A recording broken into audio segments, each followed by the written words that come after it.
सामान्यतया ये कहा जाता है कि ध्यान में सांसें हमारी स्थिर हो गई। तो सांसों के स्थिर होने का क्या मतलब, प्राण के स्थिर होने का क्या मतलब है? यद्यपि सांसों का स्थिर होने का अर्थ है कि सांसें रुक गई। तो हठ योग में कुछ लोग ऐसा मानते हैं कि सांसें जब स्थिर हो जाती हैं, रुक जाती हैं, तो समाधि लग जाती है। मीन्स आपको आत्मबोध हो जाता है, स्थिर प्रज्ञ हो जाता है आदमी, सेल्फ रियलाइज्ड हो जाता है, इत्यादि इत्यादि। पर प्राणायाम के विज्ञान में, सांसों के या ध्यान के विज्ञान में या आध्यात्मिक विज्ञान में, और जो मेरा अनुभव है उनमें सब में, सांसों के स्थिर होने का मतलब सांसों का रुकना नहीं होता।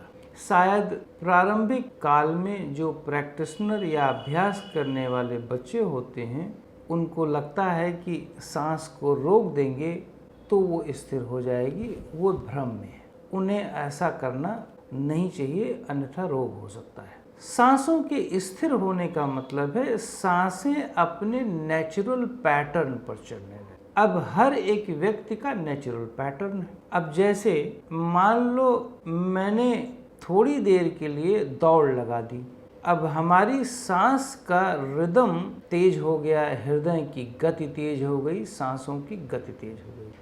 चूँकि हमने दौड़ लगाया तो सांसों की गति तेज हो गई, तो अब ये सांसें आपकी उखड़ गई।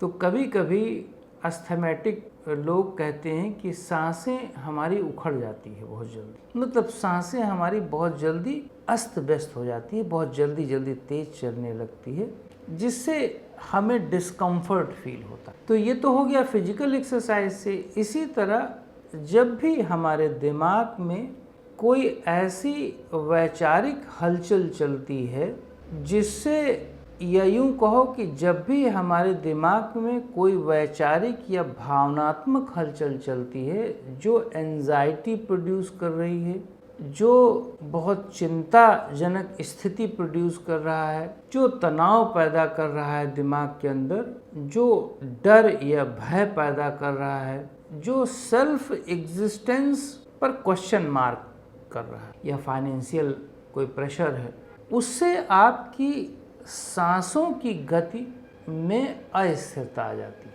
क्योंकि लगातार आपका दिमाग किसी एक विषय पर लगा हुआ है और लगे होने के साथ साथ लगातार दबाव भी बना हुआ है। वो दबाव आपके हृदय को और आपकी सांस की गति में भी दबाव बनाया हुआ है, वो उसे उखाड़ देता है, वो नेचुरल पैटर्न पर नहीं रखता। अब प्राणायाम के वैज्ञानिकों ने कहा कि वो जो सांस उखड़ी हुई है उसको आप उखड़ने मत दो, उसे आप अस्थिर मत होने दो, उसे स्थिर रखें।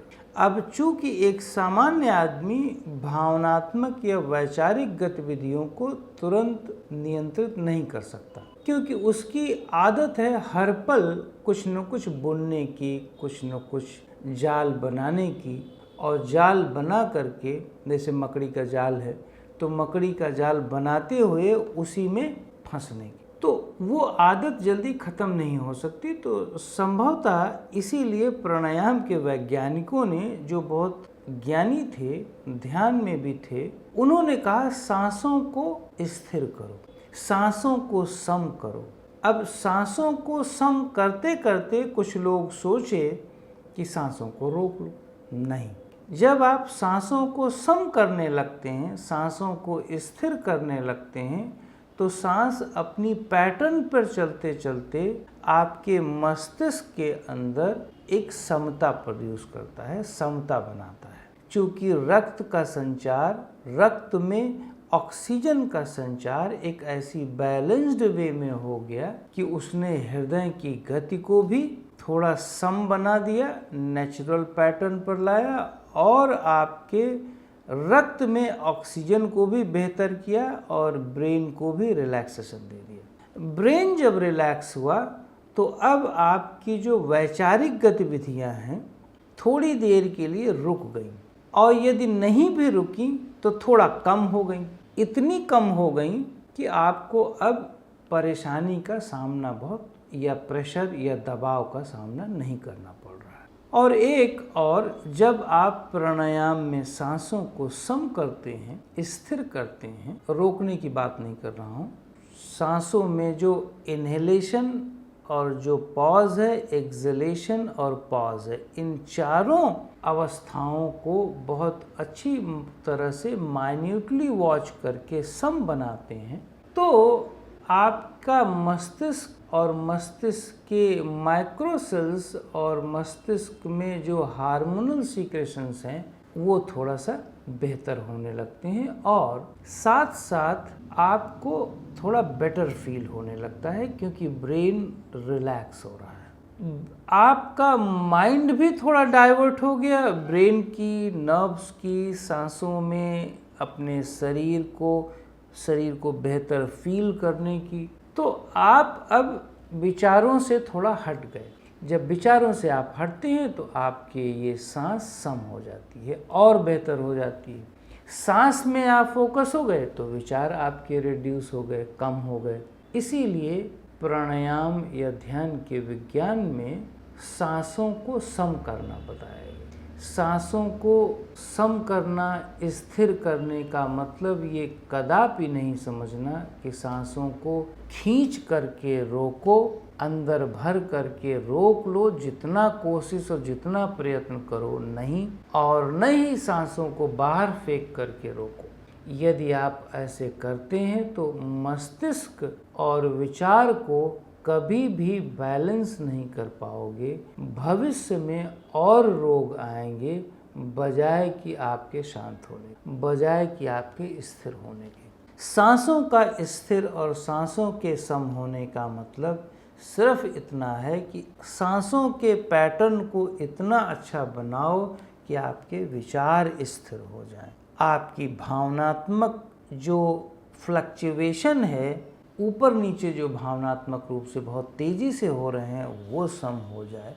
ये सब है। यदि आप ऐसा समझ लेते हैं तो निश्चित तौर पर प्राणायाम के मूल को समझेंगे, धीरे धीरे ध्यान की तरफ आगे बढ़ पाएंगे। अन्यथा बहुत सारे लोग को मैंने देखा है और मैं देखता हूँ प्रतिदिन, जो मेरे पास आते हैं, प्राणायाम से रोगी ध्यान से होने वाले रोग ज़्यादा मिलते हैं बिना प्राणायाम के इवन। तो प्राणायाम करके रोगी हमने बहुत अधिक देखे हैं और मैं उनकी प्रॉब्लम्स को सॉल्व भी करता हूँ। इसलिए मेरा आग्रह है कि कोशिश करो प्राणायाम की गलत मीनिंग मत निकालो।